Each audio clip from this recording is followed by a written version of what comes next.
यहाँ पे डोडा east constituency के दूर दराज इलाका से आए हुए मेरे नौजवान साथी और हमारे पार्टी के कैंडिडेट मंसूर भट्ट साहब, आप सबको मेरी तरफ से सलाम।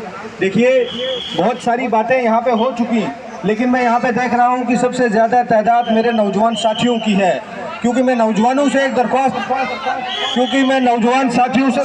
करता हूँ।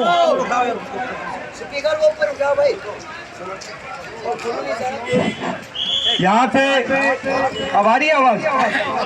मैं अपने नौजवान साथियों से दरख्वास्त करता हूँ, क्योंकि आज सबसे बड़ी हमारी जो लड़ाई है वो सिर्फ ये आज एक आने वाला इलेक्शन नहीं है, ये इलेक्शन हमारे आने वाली नस्लों की पहचान बचाने वाला इलेक्शन है। हमारे नौजवानों का आने वाला कल बचाने का इलेक्शन है, और खास करके हम नौजवानों का फर्ज बनता है कि हमें सोचना ये होगा, जब 5 अगस्त 2019 को भारतीय जनता पार्टी ने जबरन तरीके से, गैर आईनी तरीके से, गैर कानूनी तरीके से हमारा 370 हमसे छीना, हमारी पहचान हमसे छीनी, हमारे आने वाला कल हमसे छीना, तो वहां पे एक वाहिद आवाज थी मोहतरमा महबूबा मुफ्ती साहिबा की, जिसने जम्मू कश्मीर के लोगों की आवाज उठाई। और खास करके मैं यहाँ से ठाठरी से नेशनल कॉन्फ्रेंस और कांग्रेस के लोगों को भी ये मैसेज देना चाहता हूँ, अगर तुम अलायंस करना चाहते थे, अगर तुम भारतीय जनता पार्टी को रोकना चाहते थे, तो सबसे ज्यादा अलायंस की जरूरत डिस्ट्रिक्ट डोडा में थी।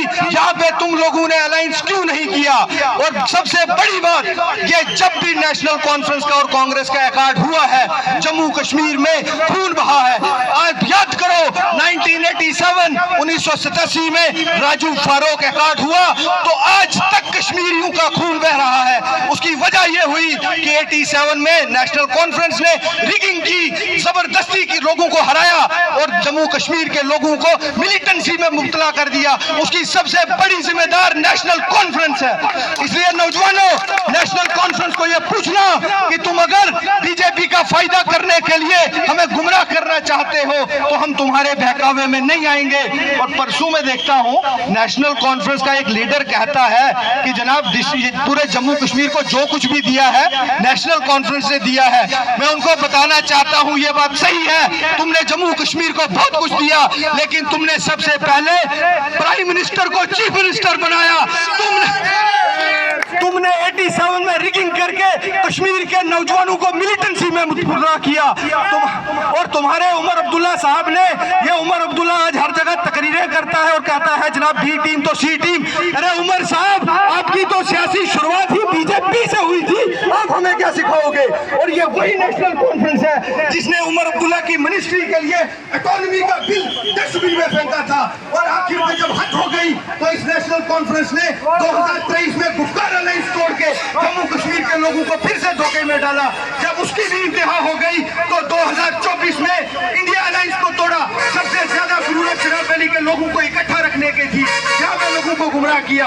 और नौजवानों और नेशनल कॉन्फ्रेंस, कांग्रेस और बीजेपी को आप सबका फर्ज बनता है उनको ये जवाब जरूर देना कि पीडीपी खत्म होने वाली जमात का नाम नहीं है, पीडीपी आने वाले कल का नाम है।